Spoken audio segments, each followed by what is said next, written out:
BBC Radio 5 Live. The voice of the UK. Nikki Campbell. Listen on BBC Sounds and watch on iPlayer. Well, very happy Bank Holiday Monday. I hope you had a great weekend. Welcome to the Nation's phone-in. Wakey. Right. Later on at 10 o'clock, this row about everybody, if they want to, obviously swearing the oath of allegiance to the new monarch at the coronation, the kind of karaoke coronation thing that everyone's talking about. It's not compulsory. But what about modernity? So that's coming up later on. Allegiance. There's a word. Interesting word, isn't it? Is your allegiance with the nurses right now? Biggest strike so far today. It's in England. That's our first discussion, our first debate.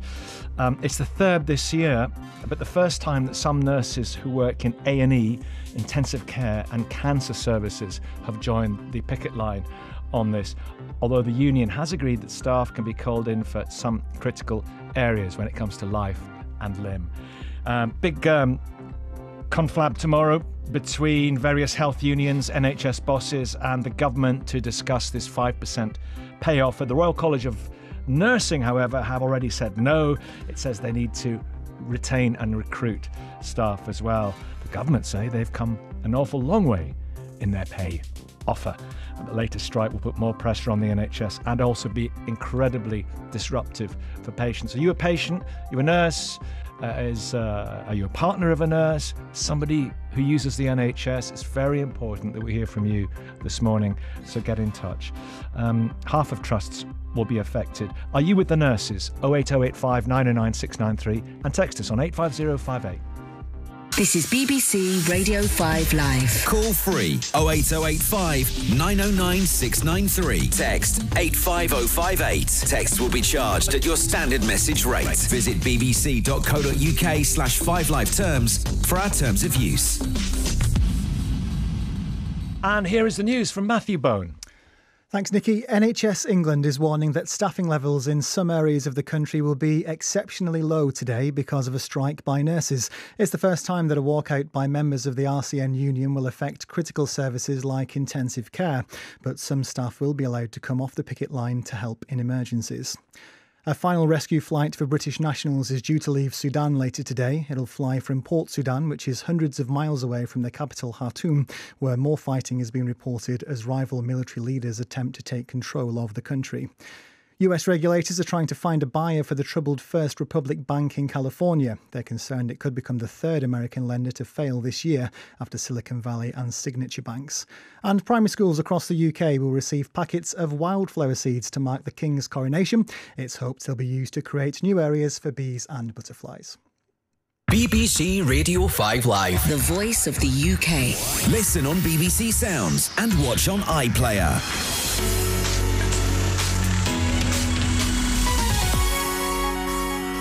Yes, the biggest nurses' strike yet. Let's hear from you on this. What do you think? Are you still with the nurses? Were you never with the nurses? Will you be with the nurses come rain or shine on this one? On Friday, the RCN agreed with NHS England that there would be safety critical mitigations when it comes to saving life and limb. So let's hear from you. 08085 909 693 85058. The NHS pay review body have said the average basic pay per full-time employee 34,275, but that's a figure for March 2021.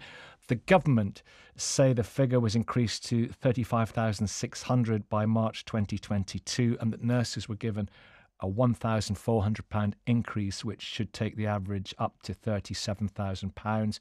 But nurses are paid on a graded scale.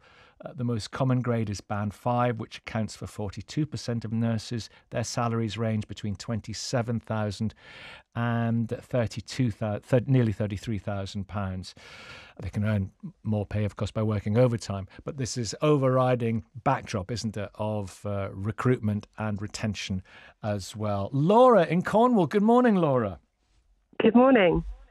Welcome to the Nation's phone-in on all sorts of things, on 5 Live, BBC Sounds, BBC Two, BBC News and iPlayer. There we go. And Antonia Berylson is in Hastings. Good morning, Antonia.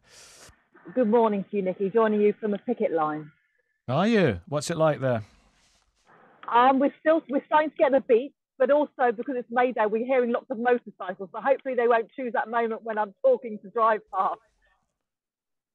Yeah. So why is this so important to you? It's so important because I'm an absolute passionate, as a nurse, I want safe patients and outcomes. And basically, the motorbikes are coming. I'm sorry about that.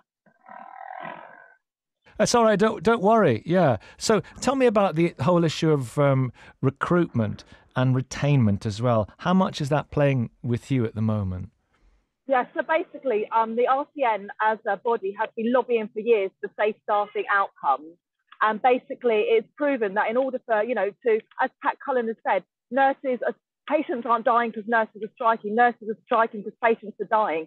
We're seeing a 20% drop in applications to become students.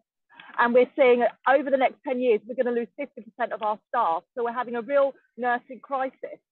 And, we are desperate. I mean, I know that 1 in 3 nurses are skipping meals in order to feed their families. I mean, the fact that whether inflation goes down or not, food inflation is at 19.1%. And that's the greatest percentage of what people are spending their money on a weekly shop. And it's a real struggle. And not only that, I am, heartbroken to see colleagues tearful, not able to be the nurses that are trained to be, constantly feeling that because of the system failure, they're letting patients down. Because we've seen, over successive government failure to fund the NHS appropriately. So the mood of the nurses is determination to ensure that we make this an attractive profession for people to remain in and to try and get nurses to, choose the profession. We're seeing a brain drain. We're seeing young nurses perhaps going to Australia and New Zealand where they're going to have a better life balance. Our overseas nurses that we're so dependent on, are finding, the repercussions of the hostile environment and then perhaps leaving to go to countries which offer better, work-life balance. So, yeah, it's a real crisis. And that's just why we're standing on a picket line asking the government to re-enter negotiations. Lots of nurses, lots of people supporting nurses straight out the traps to us this morning on the phones. Perhaps that's to be expected given that you're up and about and really going for early doors. 08085 909 693 85058 on the text. All comments welcome. Everybody's welcome. Thanks, Antonia. Stick around. Rianne in Leeds, another picket line. Goodness me, what's the picket line like there? Good morning. The picket line's getting busy. We're getting more and more people coming now. Just can't believe we're back out again, back out picketing. You can't believe you're back out again. What do you mean? Yeah, I can't believe we're back out picketing. I mean, the offer that was presented to us by the government was not enough. There's no recognition for nurses. There's no recognition for nursing skill. And as Antonia's just said, we're losing nurses rapidly. We're hemorrhaging nurses.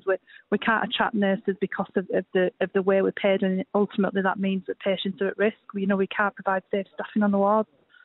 Mm. And the only way to get our voice heard is to be on the picket line. Mm. The NHS Staff Council, and that works on an electoral college basis, they are expected to agree to accept this offer after the GMB union, and the GMB union carries significant weight in the council. They backed it. So you will receive the pay deal even though you're voting to reject it, yeah? Yeah, and that's very likely what will happen. But the RCN are going back out to strike ballot, and if we pass another strike ballot, then we'll be back out on strike and potentially striking up until Christmas until the government agree to come back and talk. And I think to coin a phrase that's been used over the last couple of weeks, the government took us to the High Court. They took the nursing profession to the High Court to take 20 hours of our strike away. To me, that's clearly recognising our worth. They know that we are highly skilled professionals, and that without us, that we can't keep patients safe as it is. So with us not being able to be there, it's just going to get worse and worse. People get worried and people get concerned about strike days in the NHS. It isn't strike days that people need to worry about. It's non-strike days, because those are the days where things are safety critical and things happen. But there isn't the ability or there's no safe staffing laws, so there's no reason for trusts to actually have to provide the safe staffing that they've got to provide on strike days. It's non-strike days that we need to be worried about. Antonia, how long? Day in the NHS. Yeah, okay. It's important we hear from you. Important we get you to lay out your positions here. let me take it back to Antonia. How long could this go on for? I mean, Pat Cullen has said unless something happens, it could be indefinite. Well, the gift is in the government's hands. Pat Cullen has said her door is always open for negotiations. And, initially the government said there was no money. We went on strike and the government then suddenly found money. It's all about political choices. The government had plenty of money for the failed track and trace. What is worth more in society is to ensure that we have that wonderful NHS, servicing the population that was formed in the transformative Attlee government, to ensure that we have a healthy working population. This is on non-strike days. We're not making the waiting list targets. We're having people languishing on waiting lists when they could be having NEOPs done, then working, contributing to society. It makes economic sense to pay the nurses properly. And just to say, inflation has been spiralling, wages have remained low. So it's a fallacy to say that giving nurses a pay rise would affect inflation. Nurses don't put their money in offshore Cayman Islands. They spend their money in the local economy, in the local shops. And we treat our patients with dignity and respect. And surely we should be recognised with dignity and respect, that we have the dignity to afford food, to be able to put food on the table for our children, to be able to put the heating on, and respect for the safety critical nurses job that we do. After all, in COVID, no one could question our integrity. We risked our lives in a pandemic of a pathogen of unknown origin, quite often in inadequate PPE. The government stood and applauded us then, but they had the audacity to take us to court rather than sit in the negotiation room and find a solution. And Pat Cullen recommended this deal, though, didn't she, from the RCN? The member is the trade union is always its members, and the members are the ones, the feet on the ground, that see the day in, day out toll that takes. Sure, but does that not indicate that things are moving? And whatever she says about this potentially being indefinite if the government don't come to the table and negotiate significant movement, this does tend to suggest, some might argue, a bit of fracturing.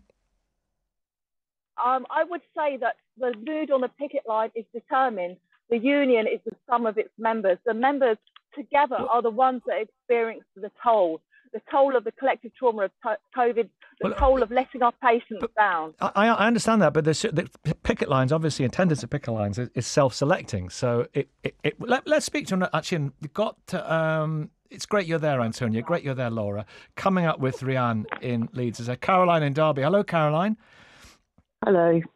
Hi. Nice to meet you.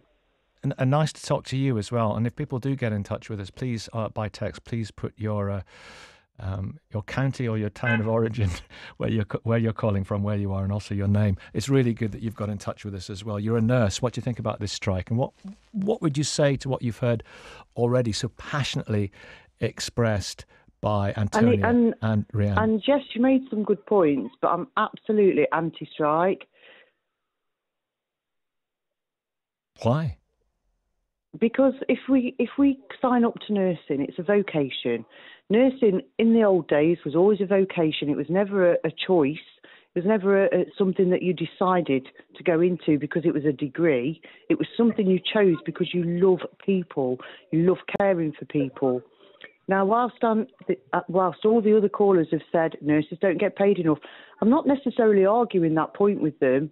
What I'm seeing as a nurse is everyone around me who is at work with me has cars, they get their hair done, they go on holidays, they don't use food banks. And yes, they might feel that they need more money for what they do, but they have a reasonable lifestyle. We are not in a day and age where striking should be an option. Talk. We're in a democracy. Just keep talking. And if the government aren't listening, then ask yourself why. Because there isn't enough money to go round. Lots of labourers get paid far less than nurses. And I see this gentleman picking up litter. A lot of the time I drive to work early in the morning and he's out in all weathers. He won't be getting a pay rise, will he? He's not having one. The more we take, the less there is for everybody else. Do you not think, though, with the level of responsibility of nursing, that, litter picking, he's not going to kill someone if he makes a drug error, but, nursing has a huge responsibility and that pay really does not reflect that. Absolutely. We're doing things the junior doctors were doing. I actually think that the wages when you go in. you have the option to choose a different career. I chose to be a nurse because I passionately care about mental health. Now, I'm not leaving that anytime soon because I don't feel I'm getting paid enough. I live on what I earn. If I didn't feel I got paid enough, I would go back to university, get a loan, study something else, get another job. We are so lucky in this country that we are able to do that. Other countries don't have those options. Other cities don't have those options. I'm lucky. I'm so grateful for everything I have. And yes, I do have medication to deal with. I do. Just because I'm mental health, that doesn't mean I'm not capable of making a drug error. But you know what the wages are when you go in. And we're on a fairly good wage. I would say perhaps the band 4s and below deserve a pay rise. End of. Let's go with that, I think that going forward. Okay, sorry. Come on now, sorry. Yeah, sorry. Going forward, nurses coming into the profession, why on earth would they choose this profession with a wage that doesn't match the cost of living? Do you not think that protecting the future of nursing is a priority here and making sure that the profession can the way to do that is reintroduce the bursary. But that's not going to solve everything. We've been subject to a real terms pay cut. Tell you what, everyone, let me bring in Laura as well. Jonty coming up too. Laura in Cornwall. Did you get that from Caroline in Derby, who's a nurse herself? Yeah. What would you say to her, Laura? And welcome. Good morning. Thank you. Good morning. Thank you for having me, Nikki. I don't understand that at all, because moving forward, the future of nursing needs new blood coming into it. Otherwise, we're not going to have anyone. And, you know, people are going to come out. It is a degree level now. That's what they've changed it to.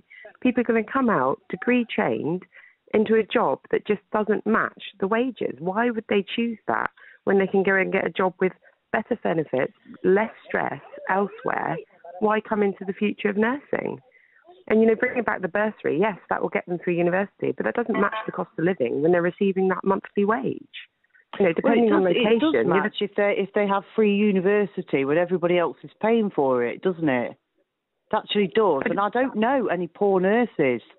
I just don't know them. You're Maybe very you do. Because I do. Because most of the nurses I work with have their own homes. Let me just explore that. Wait, I'm not having it. Wait a minute, everyone. Wait a minute, everyone. Just a second. Jonty in Chichester, hi. Be right with you. Welcome. Good morning, Jonty. Thank you. Caroline, did you just say you don't know any poor nurses? I don't. I'm not trying to be pedantic here. I'm only telling people what I see, what I work with. You go to our car park, there are no old cars. Most of the people I work with have better holidays than myself, may I add. No, they're not getting buses. They all drive in. They all get a lease scheme, actually. That's one of the benefits of being a nurse. Finance, all they're taxes through every month. So... No, well, they're not. They're not telling me that. So it's all right you saying that, but they're not telling me that. I work with them, you don't. Like, telling them their financial situation? They're obviously not going to discuss it at work. We often talk about it, and we have a couple of nurses that are striking. So we often have these debates in our office, but we certainly are able to tell each other what we're doing for holidays. And when we get our hair done, when we have a new tattoo, you know, these aren't things that would come before food, are they? Antonia, what are you saying, Antonia? Just let me hear Antonia's question there, just coming in. I was just Antonia, saying, go. The maths, as Rishi Sunak says, we all want to have, be more aware of maths. We've seen a 20% drop in student numbers. We're 47,000 nurses short. Over the next 10 years, 50% of the nurses will retire. How do we make an attractive profession unless we remunerate people adequately? This is why people don't. There is a direct referral to food banks at my trust. Nurses are struggling, but it's not just nurses, it's across the board. It's all about political choices. Public sector, teachers are struggling. We need to ensure that the public sector does something that to be proud of and pay them right. Let me just take this to Laura as a band 5 nurse, Laura. I'm struck, as are many of our viewers and listeners, by the contention by Caroline that she doesn't know any poor nurses? I want you to give us an idea of the finances, if you would, of yourself and your colleagues, because we read a lot, and we hear a lot, and we see a lot that, there are nurses even using food banks now. Let me just tell everyone as well, we're going to be joined by Maggie Heaton. We are joined by Maggie Heaton, an RCN rep who's going to take calls. So if you want to speak to Maggie, bear that in mind. I want to play you a little bit of Steve Barclay, the Secretary of State, coming up. As the sirens go by, and Jonty in Chichester, I'll be right with you too. Just getting my ducks in a row here. Yeah, Laura, what about the money situation for you and your colleagues? Never go on. 10% in a pay rise would just bring us level with inflation, and depending on location, top of band 5 will take home each month like 1,290 to 1,500, which isn't a lot by the time you get your take home and you've got your family and everything else each month. Housing prices have gone up, everything's gone up. So, as they've said, that might not be showing signs of financial difficulties, but some people might be hiding that very well and just scraping through month to month. Do you know any nurses using food banks? Because that's a shocking thing when we hear about it. Very sadly, I do. And, it's not something we should ever hear about. Let's hear about what Steve Barclay, the Secretary of State, has said. The government has said this recent strike action will still be incredibly disruptive for patients, and already is. This is what he has said, Health and Social Care Secretary. We had days of intensive negotiation with the NHS Staff Council.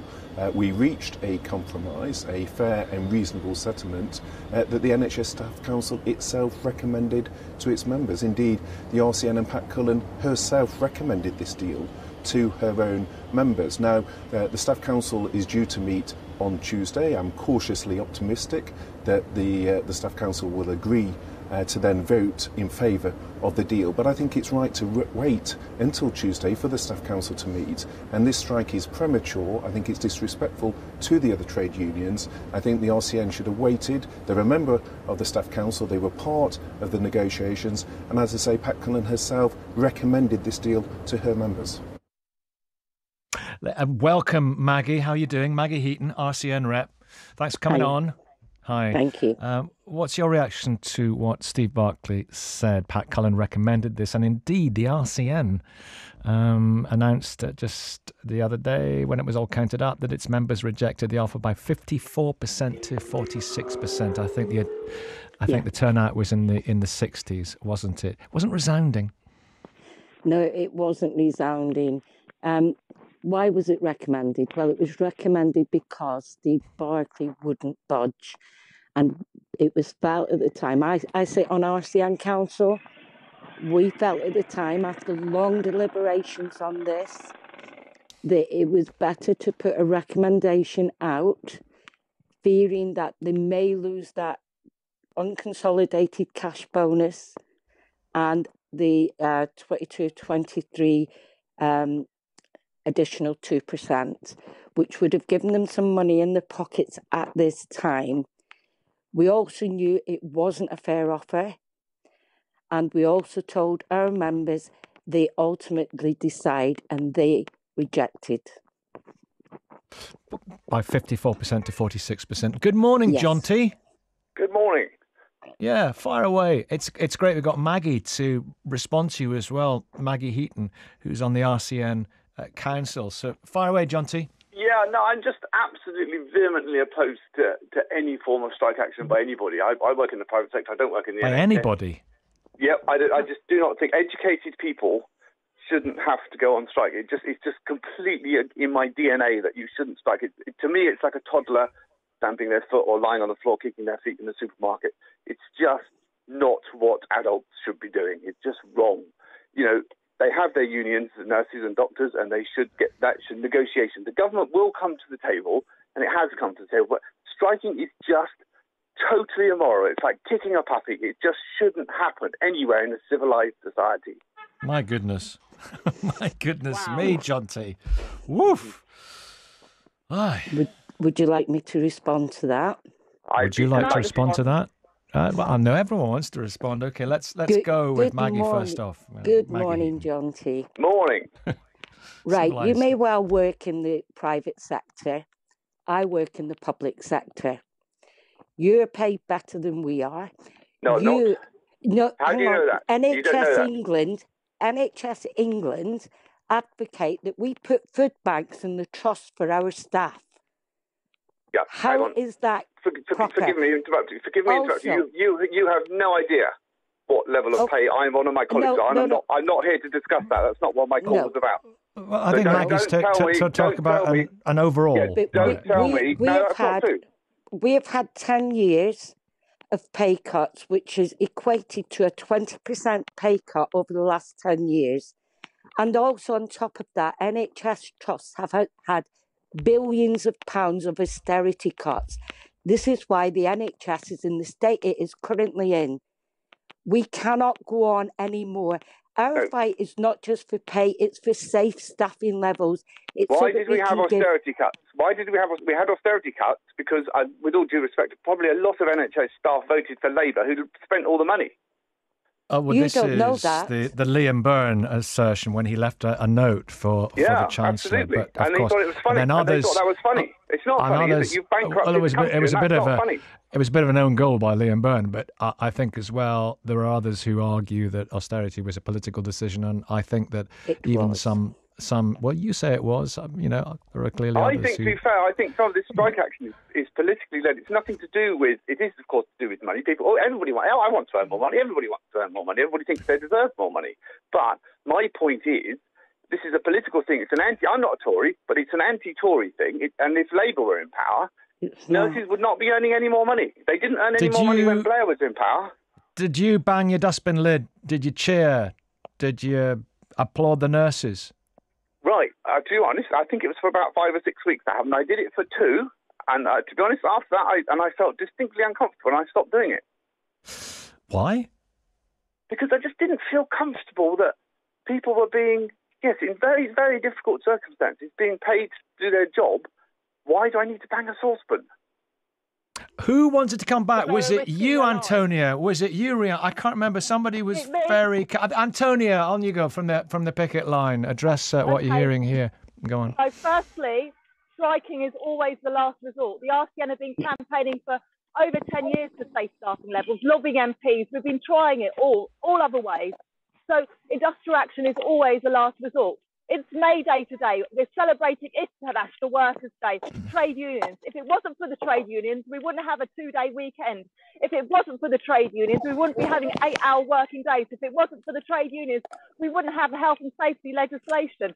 The trade unions are to protect the workers, regardless private or public sector. So one of my very distant ancestors was one of the toll puddle martyrs that was transported to Australia all those years ago. Who do you think? Turning in his grave.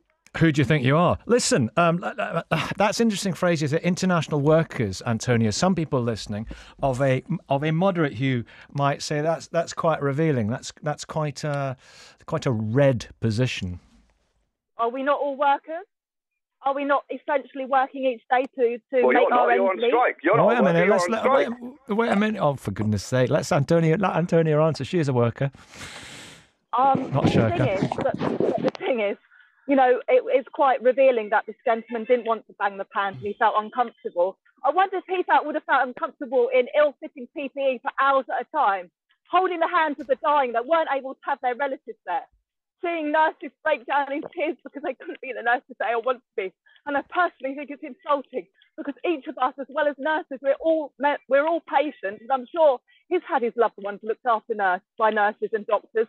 And does he begrudge them the dignity that they're not having to worry about how to make ends meet, pretend to their family that they're eating a work so their family don't notice why they're skipping meals?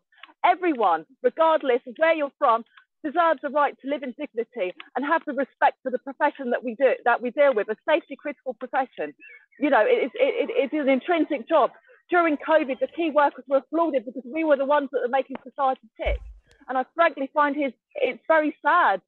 But I feel that I just have to emphasise lastly, as I said before, striking is always a last resort. on the picket line, us nurses, we want to be there. We want to be there in the hospital.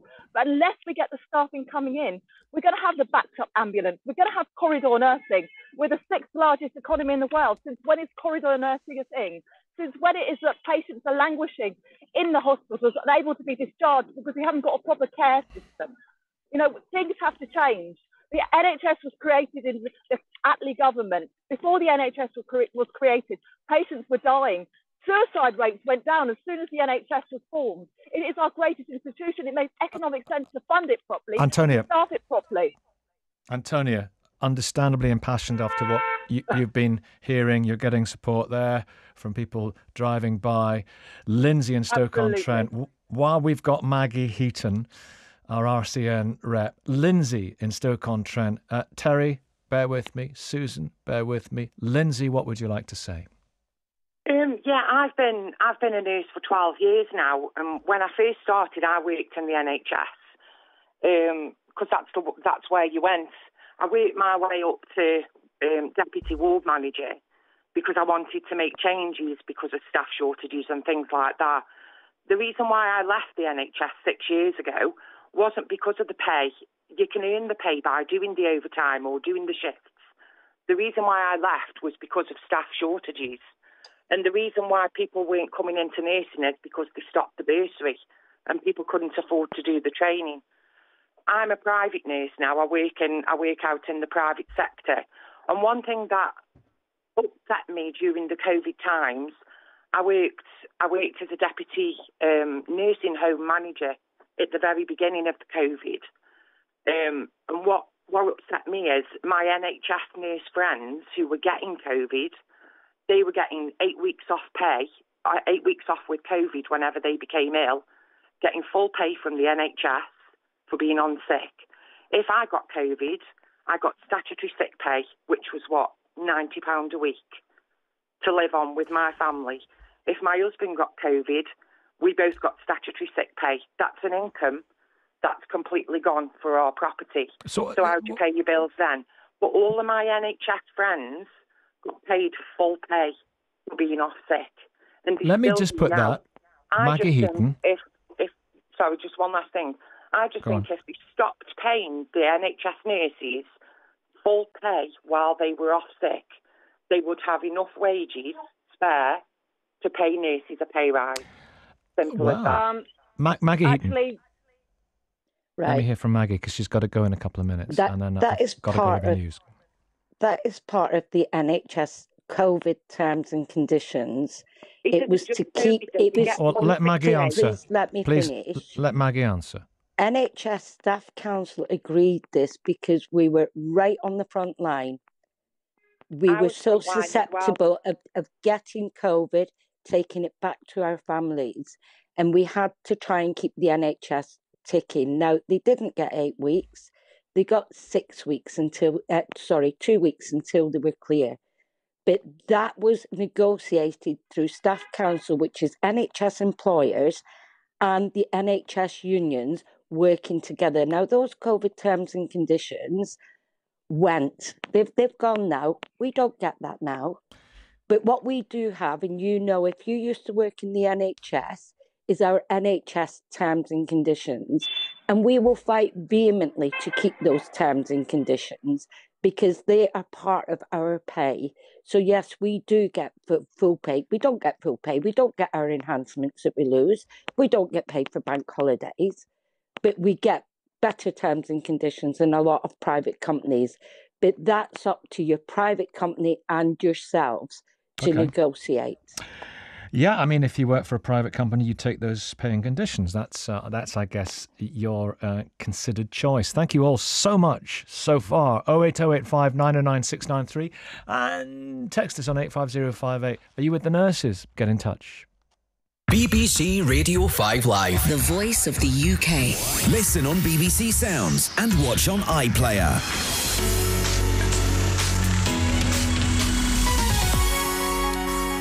Good morning, and here's the news from Matthew Bone. Thanks, Nikki. The Royal College of Nursing says its latest strike in England is the biggest yet, with nurses walking out for the first time in critical areas, including intensive care and cancer services. Senior NHS managers are warning that the situation on wards will still be extremely difficult, but union leaders have agreed to provide limited cover in some emergency areas. More fighting has been reported in the Sudanese capital Khartoum, despite the rival military leaders there extending their truce. A final rescue flight for British nationals is due to leave later today from Port Sudan, hundreds of miles away from the capital. US regulators have announced that the failed bank First Republic has been bought by JP Morgan Chase. Shares in First Republic plunged last week after it admitted that customers had withdrawn $100 billion in deposits in March. It's the third US bank to collapse this year. And England's longest national walking trail is to be renamed the King Charles III England Coast Path in honour of the coronation. Currently named the England Coast Path, it runs for 2,700 miles around the whole of the English coastline. Those are your news headlines. Katie Smith's got the sport. Matthew, thank you. Good morning. Mark Selby says the Crucible was electric as he put together a maximum break of 147, the first ever in the final of the World Championship. Selby, though, trails Belgium's Luca Bressel by 9 frames to 8 in the final. They're back in action at 1 p.m. this afternoon. You can watch that on BBC Two. Liverpool boss Jurgen Klopp says referee Paul Tierney appears to have something against his team. It's after a bonkers 4-3 win over Tottenham. Spurs thought they'd snatched a point after being 3-0 down in just 15 minutes, only for Diogo Jota to find a winner 99 seconds after Richarlison equalised. Klopp was booked for his conduct. The PGMOL, the body responsible for Premier League referees, says we strongly refute any suggestion that Tierney's actions were improper. Elsewhere, Manchester City are back top of the league this morning. That's after they beat Fulham 2-1. Arsenal boss Jonas Eidevall wants his side to repay their fans' faith tonight as the injury-hit side hunt for a spot in the Women's Champions League final. They host Wolfsburg at a sold-out Emirates Stadium. The tie is poised 2-2. And in cycling, Britain's Adam Yates finished safely in the bunch on the final stage to take victory in the Tour de Romandie. Say play BBC News to most smart speakers and you'll get the latest headlines and in-depth reports on international, national and local stories that matter to you. For your news when you want it, just say play BBC News. BBC Radio 5 Live. The voice of the UK. Nikki Campbell. Listen on BBC Sounds and watch on iPlayer. There's going to be a bit of a swear along at the on both sides, both sides of the divide at the coronation. This is what we're going to discuss at 10 o'clock. We've all been cordially invited to join a chorus of millions from your living room, from your street party, from wherever you may be. A chorus of millions to swear allegiance to King Charles and his heirs as part of the coronation ceremony coming up this weekend. It's known as the Homage of the People, or the Homage of the People. Which is it? I don't know. And it's one of a number of changes in the ceremony as well. So it's not much. You don't have to say very much. Basically, it's I swear that I will pay true allegiance to your majesty and to your heirs and successors according to law, so help me God. Then there'll be a fanfare. The Archbishop of Canterbury will say, God save the King. And all who take part in this, it's not compulsory. You know, some people say, this is North Korea. You don't have to do it. Then people will be asked to respond, God save King Charles, long live King Charles, may the King live forever. Really? It's the last bit. It's quite curious. So what do you think? Will you be swearing along? Well, will you be doing the oath of allegiance as well? God's very much involved. She is at the heart of it. So what do you think of that? 08085 999 693. Text 85058. That's coming up later on. This is BBC Radio 5 Live. Call free 08085 909 693. Text 85058. Text will be charged at your standard message rate. Visit bbc.co.uk/5live terms for our terms of use. Hey, we got Catherine DeCosta, our excellent BBC Health correspondent. Hi, Catherine. Be right with you. Can I just take another couple calls? Because you'll be, I'm sure, as the rest of us, incredibly interested in what people are saying here. Are you there? Yes, I am. Hello. Yes, I'm outside the John Radcliffe Hospital in Oxford for you. Right, be right with you. Susan in Blackpool, Terry in Swansea, Nicola in Carlton. What a lineup! Thanks for hanging on in there, Susan. I did want to come to you slightly earlier, but it's busy. Are you with the nurses, Susan? Yes and no. My husband and I are both NHS staff. We are stressed. We are pushed to our limits, and yes, a little bit more money would be nice. But the working conditions, the amount of work that's put on us is, it's getting worse now. And obviously, like I said before, more money would be good. Caroline in Derby made some amazing comments. I was so glad to hear them, that we made the choice to go into this vocation. And, we've had to cut our cloth accordingly with, the cost of living crisis. We are the same as any other family. We could make choices to go and work elsewhere, but we choose not to. This is what we chose to do.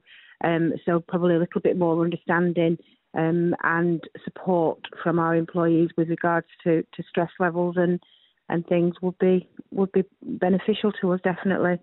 Antonia put it very well earlier on about what it was like on the front line during COVID for all of you and how much we admired you and respected you and cherished what you do.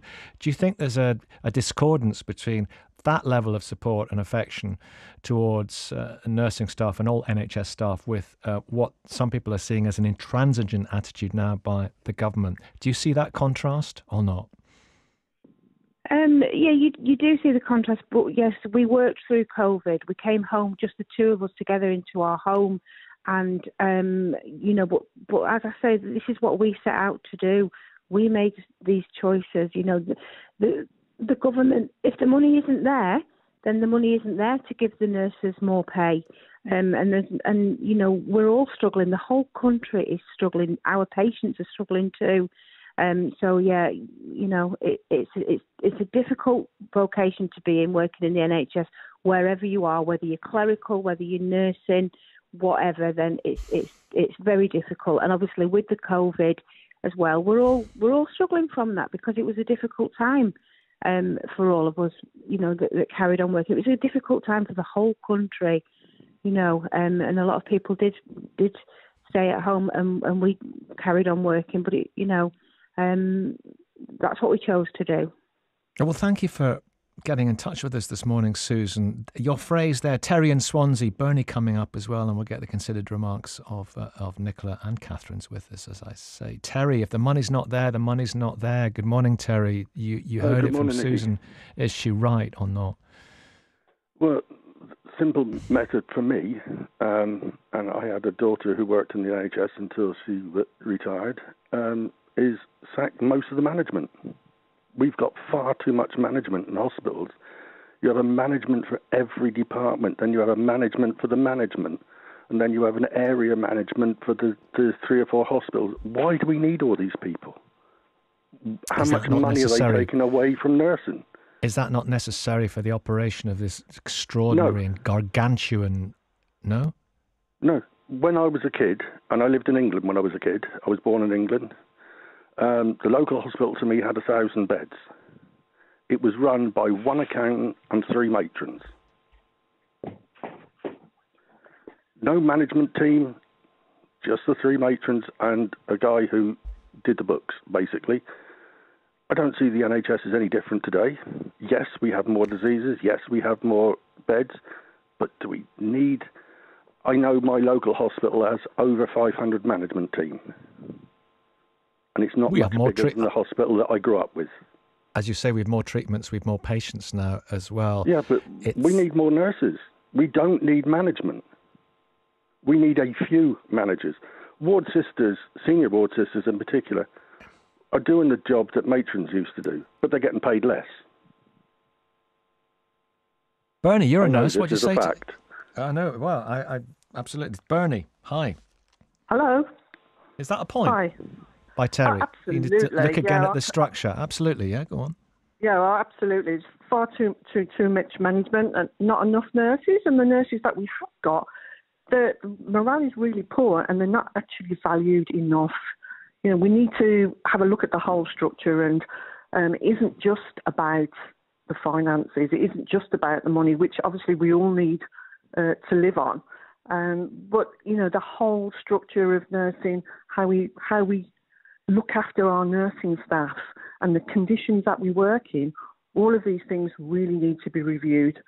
So it isn't just about the money. And vocation will only take you so far. So we all do it because we love the profession, but that isn't going to pay your bills. That's not going to look after your mental health if you've been abused at work or you've caught an illness from a patient. So it isn't just about the money. I totally agree with the last caller. How much abuse is there as you go about your job? I think it's endemic. Unfortunately, I don't think the British public really do value what they have. And, you know, there's something about the NHS itself needs to be revamped because people take advantage of it. They don't particularly look after their own health. And then they expect to come and, you know, be cured or looked after. And I think not valuing the nurses comes with that as well. So people don't value their own health and they don't value the NHS. Isn't that one of the wonderful things, magical things, and things to be adored about the NHS? The fact that it's there for you, even if it is, inverted commas, your own fault, even if it is, inverted commas, because of your lifestyle. It's there for you. It's there for everybody at the point of delivery. Isn't that the essence? Well, it was a nice thought in 1948 when people didn't have healthcare. And it's obviously done an awful lot for the quality of people's health in the UK. But honestly, I think that, you know, that whole thing, it really is, it needs to be looked at again because it encourages people not to take care of themselves because it's free at the point of, request. So, yeah. There's loads of associated issues coming in here. I will speak to Catherine, and then I'll be right with you. But there's loads of other issues coming into this whole debate, which is so interesting. Sure. Catherine DeCosta. I don't even heard any of this. It's brilliant. Lots of clauses, lots of sub clauses, lots of points about structure, lots of points about what the NHS is for, lots of points about vocation or not vocation. Where are we? The union announced it rejected the offer by 54% to 46%. Pat Cullen, head of the RCN, she recommended that the deal was accepted. Are we edging towards these strikes ending or toot into the future? Well, I mean, the RCN would say that unless they get an improved payoff, and at the moment what's on the table is 5% pay rise for this year and a one-off payment to make up for the salaries last year. That's what's on offer in England. And the RCN has said if that's not improved for nurses, then it does intend to reballot its members for strike action for another 6-month mandate, which would take us up to Christmas. But obviously it's down to those members to vote and decide what they want to do next. But, you know, today's 28-hour strike, it's the third time that RCN members have gone on strike this year. It affects about half of NHS trusts in England, including mental health and community services. And the RCN has said it's going to be the most intense so far. Some hospital bosses had expressed concern about the impact on patient safety. And after talks with the NHS over the weekend, the RCN has agreed to some national exemptions to provide some limited cover for areas such as major emergencies and intensive care. But even with that in place, there is still this concern with hospital bosses. Sorry, I'm outside the John Radcliffe, so bear with me. There are ambulances attending. Our listeners can hear today. And our viewers can see. Don't worry about that. Yeah, we saw it going past there. So there is this concern that even with those agreements in place, that there is still going to be huge impact for some trusts. And they're asking the public to use emergency departments wisely. They are expecting long delays in A&E. Thousands of appointments have had to be cancelled to prioritise emergencies.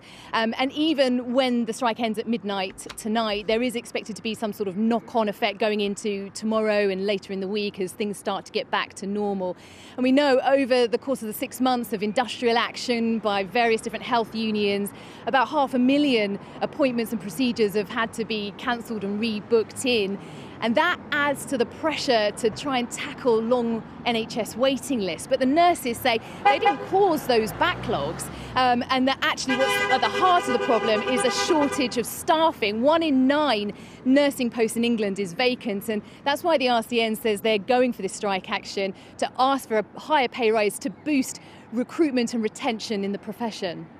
And the Staff Council, they are expected to accept the offer. They're meeting tomorrow, and Steve Barclay says it's bad form to preempt that. Can you explain the kind of politics of all that to us? Yeah, so there are about 14 health unions that make up the NHS Staff Council. They're due to meet tomorrow with ministers and NHS leaders to discuss the pay offer for England. And it's expected that the majority of those unions, we know that Unison, GMB and unions representing physios and midwives have backed the pay deal, and it's expected that the majority will agree to it. And if that is the case, ministers have said that they will implement it. Unite and the RCN rejected it, and as I said, the RCN are saying that if there isn't an improved offer, Pat Cullen, the General Secretary, has asked Steve Barclay to get back around the table and talk with them. Otherwise, she is intending to reballot members. And as you say, the Health Secretary, Steve Barclay, has criticised this strike as being premature and disrespectful to the other health unions that are meeting tomorrow. He is optimistic that the deal will be backed, but who knows, this may not be the last of it. And it certainly doesn't resolve the dispute with junior doctors in England. They're on a different contract. They're asking for a 35% pay rise. At the moment, there are no formal talks with the government. There are no fresh strike dates in the diary. So for now, we watch and wait to see what happens next. OK, and cancer nurses are on strike for the first time. It's worth pointing that out. Thank you very much, Nikki. Right, it's Catherine, I do beg your pardon, Catherine DeCosta. I say Nikki because Nicola in Carlton joins us. Good morning. That's Nottingham, isn't it? What would you like to say? And thank you. Well, just that our situation is that my partner went into hospital a month ago, and what with obviously normal weekends, strikes, Easter and upcoming bank holidays, I am slightly concerned for his welfare. He was in intensive care for 4 days and came out yesterday and is now thankfully back on a normal ward. And I'm not saying I don't support the nurses because I don't understand enough about it, but obviously in our boat, that's mostly what we're concentrating on, how it directly affects us. Well, but everything's okay, your partner? He's on the road, or yeah? I believe on the road so, to recovery. I must say I'm not really sure. I'll probably have to think about it in the future. I mean, when he went in, he had an infected foot, and it went from possibly losing a toe to below knee amputation to above knee amputation, and then nearly lost his life. So I'm not sure how much the strikes and actions of different things have had an effect on that. I'm not actually suggesting that it was, linked with that, because he obviously was very poorly when he went in. But if this were to happen now, you would be severely concerned. Oh, yeah. I mean, we didn't know what was ahead of us the night we were sat in the A&E for 8 hours. We probably just thought we would be out in a few hours or a day or two. But, yeah, so all this action is really rather worrying. Ali in Colchester. Good morning, Ali. People like Nicola, extremely worried at the moment. That was just weekend. That was just bank holiday weekend. Some would say, less of a service. Some would argue it's a threadbare service. What about now? What would you say to people like Nicola, Ali? Good morning, Nikki. I completely understand their concerns, and it really is worrying times. And we, in any way whatsoever, don't want this for our patients. But I don't think the public realise what our trust in Essex is going through. And it's probably same across the whole of the UK. The direction this government has taken, for example, of scrapping tuition fees, and therefore not encouraging the people in this country to take up nursing posts, it's just diabolical. I mean, it just makes me think, what are they trying to achieve? I mean, I have no qualms with hiring people from abroad, because without our international colleagues, our NHS wouldn't survive. But this takes time and effort to train people to British standards in the UK. By scrapping tuition fees, our students are inundated with significant debt, and as a result, the pay at the end is really poor in this day and age with the current financial crisis for many average workers. I also have to point out, in terms of pay, our trust has a significant amount of agency workers. And we do the same job as agency workers, but are paid a far amount compared to normal NHS workers. And it makes us think by not having the caliber of people within the NHS. Why is that, Ali? We hear that a lot. Why is there that discrepancy? With NHS work, with agency work, and the agency, being paid far more than. Yeah. But there's not enough staff to do. I mean, I'm an anaesthetic practitioner. There is not enough staff, and so it's just at a premium. You won't believe how much they earn compared to normal NHS workers. And this does come at a cost, because NHS workers, they know the trust, they've been in the trust for a long time. We've got someone who comes from another district to, let's say, a hospital in Essex. They don't know the anaesthetic machine. They don't know what drugs we use. They don't all the drugs we use. They don't know the protocol within our trust of how we provide care to that particular patient. And it's really worrying what direction this is what's going on with our hospital. And I can give you another example. We have on-call shifts between 8 p.m. and 8 a.m. Do you know how much we get for being on standby? Yes. Tell me, Ali. I don't know. £15 just to be on standby. £15. So, you may be called in at 4 o'clock in the morning. Oh, there's an emergency. We need to open up another theatre, or we need to transfer a patient from our hospital to, let's say, Cambridgeshire. It's £15 to be on standby. However, if they pay agency, to be on standby is about £70, £80. There's a huge discrepancy with the direction of where the NHS is going. And I don't understand why they seem to penny pinch the NHS, but they're happy to pay agency, locum, a significant rate. Are you in for the long haul? I've been in the NHS for nearly 8 years now. I mean, I truly enjoy my job. It's my day off today. I'm tired. I've had a busy day yesterday. But I really enjoy my job, and I love caring for my patients. And I will stick with the NHS, but, for how long, though, with the way things are going?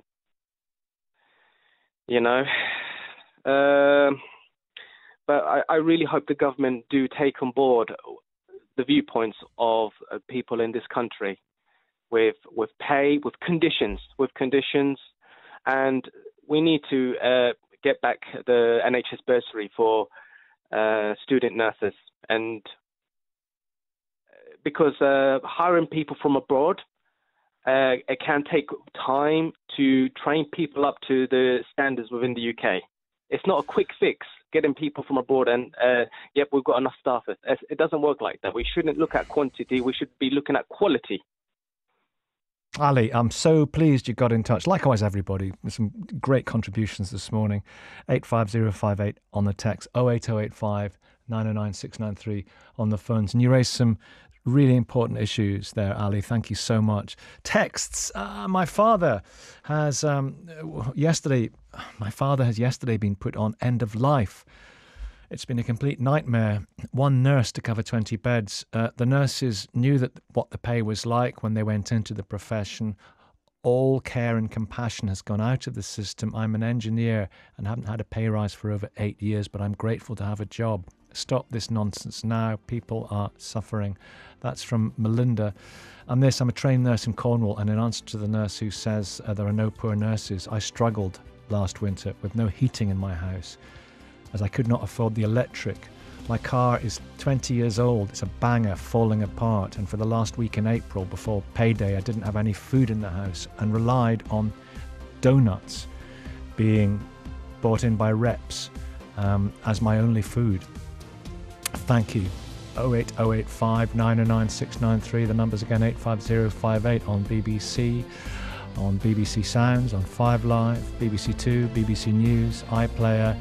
What about swearing an oath of allegiance? It's a kind of something you've been invited to do at the BBC coronation. Radio 5 Live. The voice of the UK. Nikki Campbell. Listen on BBC Sounds and watch on iPlayer. So what do you think about that? It's caused some shouting on both sides on social media, which I was monitoring, he said rather pompously, which I was looking at over the weekend. You've been cordially invited to join a chorus of allegiance. It's like kind of karaoke coronation, kind of, that bit of it. You can swear along. And, there's been a few oaths over the weekend about all this, but we love an act of community participation, and we have to reiterate, this is not compulsory. 08085 909 693 85058. Will you be going along with this? Will you be swearing allegiance? Do get in touch. This is BBC Radio 5 Live. Call free 08085 909 693. Text 85058. Text will be charged at your standard message rate. Visit bbc.co.uk/5live terms for our terms of use. And here's the news from Matthew Bone.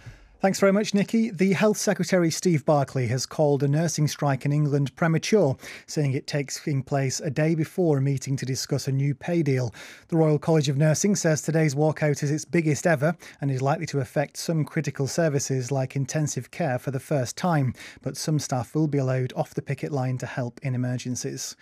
The United Nations has warned the humanitarian situation in Sudan is reaching breaking point. Thousands of people are attempting to flee the conflict in the country, and an extra evacuation flight for British nationals is expected to leave from Port Sudan on the Red Sea in less than an hour's time. Russia has launched a series of missile and artillery strikes at Ukraine, including at the capital Kyiv. The Ukrainian military has said most of the rockets fired were shot down. And more than 200,000 packets of wildflower seeds are to be sent to primary schools across the UK as part of the King's coronation celebrations.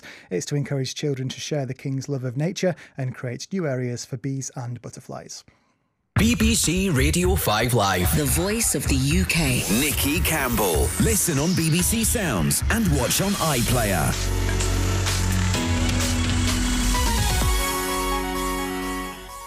Yes, I'm very interested to know what you think about this. So the king will be anointed with holy oil and from a holy tree behind a holy screen. Holy moly, say some. Holy, appropriate, and rather wonderful, say others. What about you? What do you say? There's a big supernatural element, big religious element in the ceremony. He's a man of faith. Faith, of course, is embedded in our constitution, the very concept of monarchy. And so the Archbishop, the royal blood princes, I read, all of them, senior peers will line up to pay homage to the monarch, placing their hands between the king's and swearing allegiance, touching the crown and kissing the king's right hand. Holly and Phil at the front of the queue. Just a joke. Then after the oil, it's oil together now. It's the oath that everybody can swear along to, or being asked to swear along to. You could have done it anyway, I guess, but it's an official, cordial invitation to those who want to take part in the sacraments I guess. Mysticism, majesty, history, destiny. The sacred numbers, 08085 909 693 85058. Put your name and where you're from as well. What do you think? Will you be swearing allegiance? Let me see. Rachel in Bangor. Good morning, Rachel. Good morning. How are you? I'm fine. Good, Deborah good. and Alex in Kidderminster. I know Alex is an RAF cadet, 347 Squadron in Dudley, who is serving, and the military, of course, serving erstwhile Queen and Country, now King and Country. She was the boss. He is the boss. That's very important to people who serve in the military, who swear an oath of allegiance. Indeed. Christine Ross, Royal Expert. Hello, Christine. Hello. What is this all about? Well, I think what we're seeing over the last few months is really the monarchy fitting into the modern world. And what we've been presented with is the official liturgy from Lambeth Palace, the Archbishop of Canterbury's working office, if you will. And the people are responding to it. So many of these rituals are ancient, medieval. And I think people are just finding, where does this fit in 2023? So how's it going to work? Is it going to be up there on the screen, the words, or will you be required to just read them in the newspaper, or, given to you on I imagine Facebook it's or whatever? probably I think it's going to be like one of those great sing-along shows that we watch, where the words are at the bottom of the screen for us. But I do expect it'll be, what do you want to say, broadcast on the screen, easy to read, and it is entirely optional. Which is really absolutely. It's been really stressed by the church, by the palace in the last few days, that this sort of swearing allegiance to the king, it's completely optional. Have but they it's said just a way that? to Hang on. Have they actually said this is entirely optional? There was a statement that came out saying that this is really, they're invited to do it, but by no means is it is it an obligation or sort of an expectation. This whole homage to the people is just an opportunity to bring the people into the ceremony, which has been a consistent theme in this coronation, is making it about the people. There are lords and dukes and earls who have not been invited, and instead we're seeing representatives from charities and sort of, children who have raised money for important causes. We're seeing the people in this coronation, and I think this is just another step throughout that theme.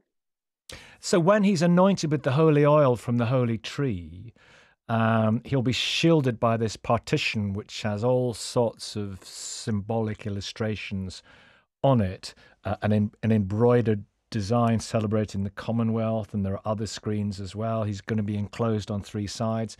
People are saying he might be derobed in a good way, he has to take some of his clothes off to be properly anointed. Just tell it, why is it behind a screen?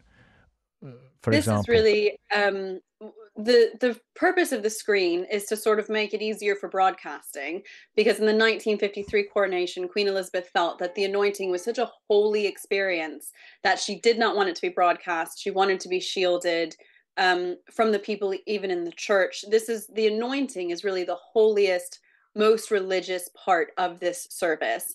And so if you look back at the 1953 coronation, which was the only coronation that was televised, they're sort of holding these sheets on sticks, and it looks a bit, clunky and cumbersome. Whereas King Charles III has had this screen commissioned, which is it's really beautiful. It shows a great example of English folk art, which we haven't seen a lot of before. And it just gives him some privacy during this most holy part of the ceremony. And now, interestingly, the Queen Camilla doesn't get any sort of privacy, but during this behind the screen, King Charles will remove sort of those ceremonial robes.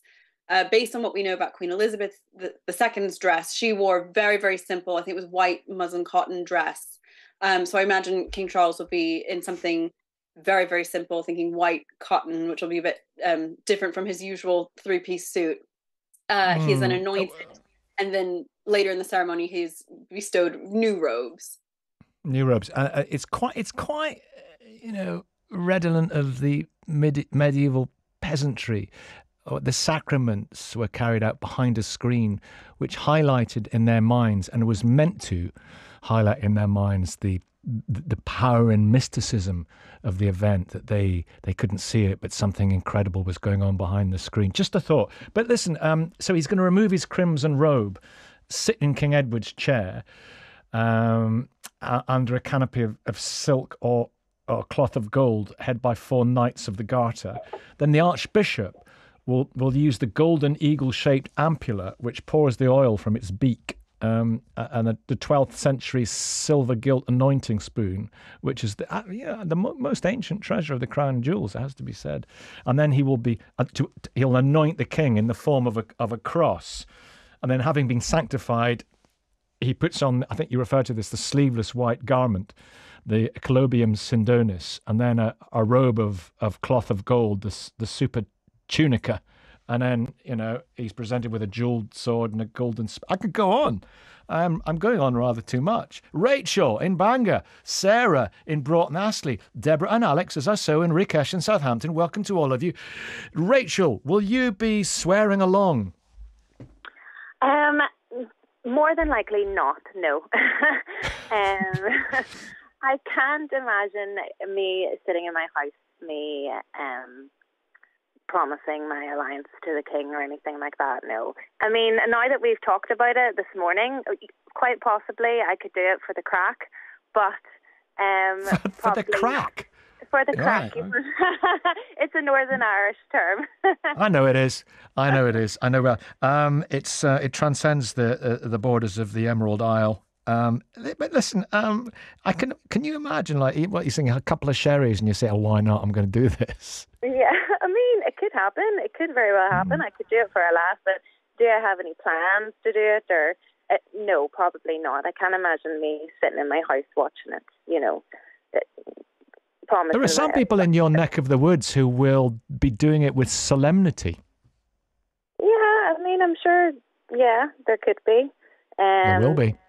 Yeah, but personally for me, well, I can't speak for everyone else, but personally for me, I more than likely might not do it. And if I did, it'll probably just be in the case of joining in for a bit of banter. So that's just, a bit of banter, a bit of crack. Yeah, it seems a bit more Game of Thrones or something, doesn't it? I just can't imagine me doing it.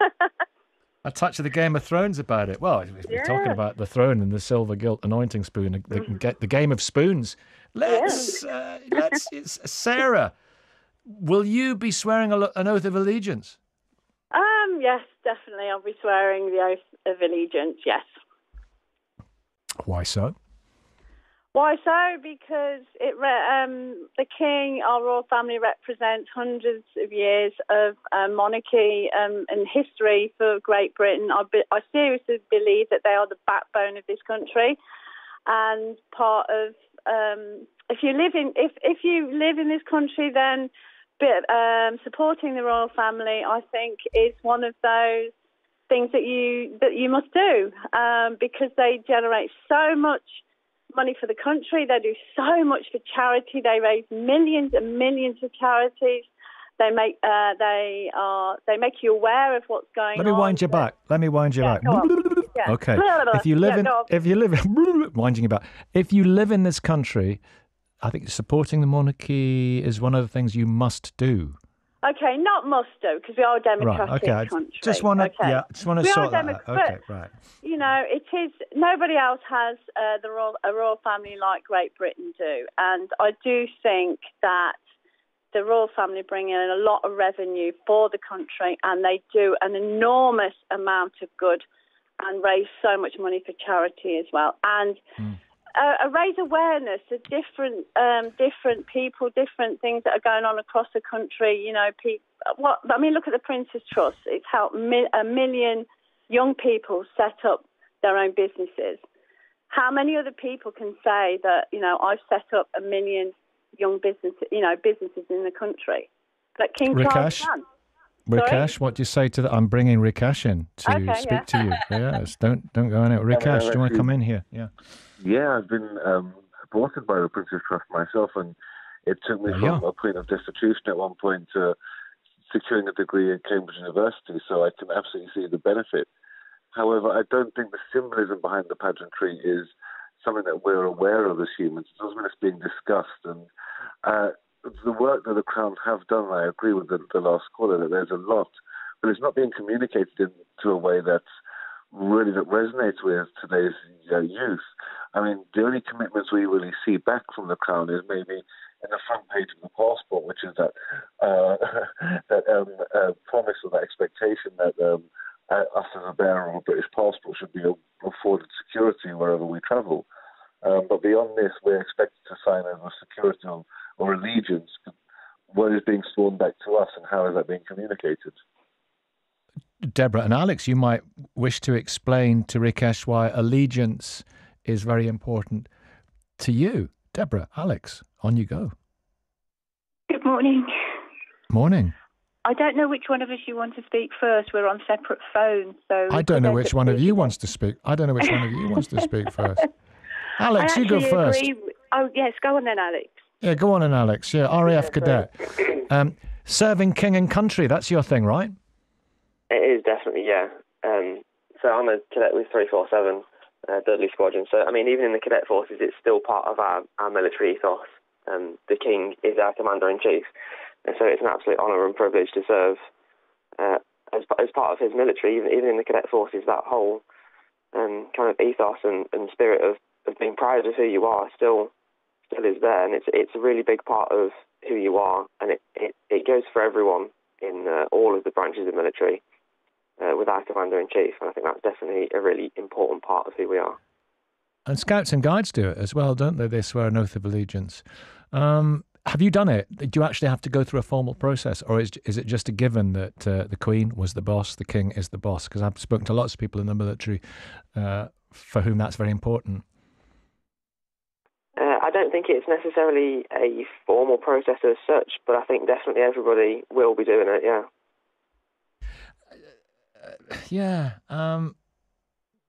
Deborah. Yes. Important. Will you be doing it on the day? Yes, absolutely. Why not? It's our country. It's something we need to be proud of. Other countries swear allegiance. Why shouldn't we? I think the flag. It's a big thing in America, isn't it? Exactly. Yeah. I think it's time that we sort of stood up and were proud of who we are and the country that we have. And maybe this is a chance for people to do that.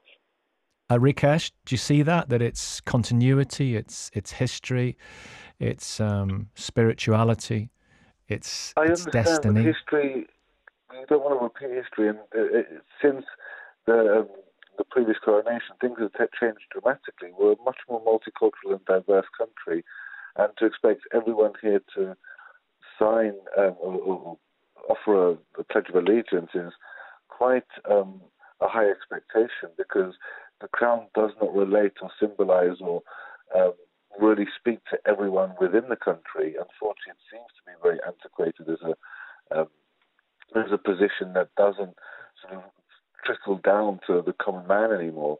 And I think that's the biggest concern. How can we expect an allegiance to be pledged before we've had any great statements of commitments or what we can expect from the King? And I think what has been lacking in the few weeks building up to this is anything for us to really relate quite broadly. There's not been enough information to say everyone in this country has a reason to want to sign allegiance and want to pledge allegiance and want to be a part of this huge event and shift in our history. And unfortunately, I think there's been a lack of communication and a lack of relatability. Well, you can always watch Netflix on the day, can't you? It's not compulsory to watch, but it's a big event. I mean, what about, are you religious? I am, yes. Yeah. Do you applaud the fact that religion is at the heart of this ceremony?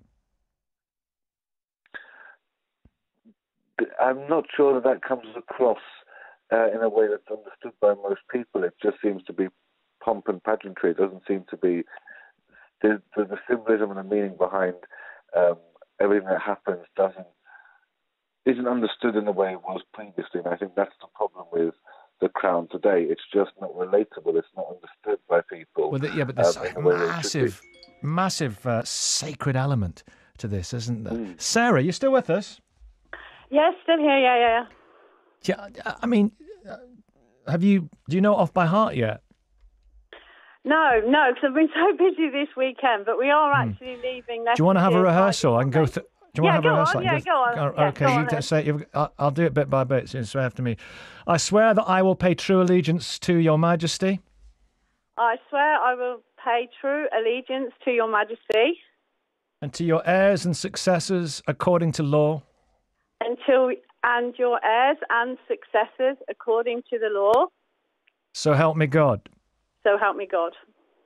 Then as a fanfare, I won't do that. Okay. And then Justin Welby will say, God save the King, with all us to respond, God save King Charles, long live King Charles, may the King live forever. So I'll give you that. So God save King Charles. God save King Charles. King Charles. Long live King Charles. Long live King Charles. May the King live forever.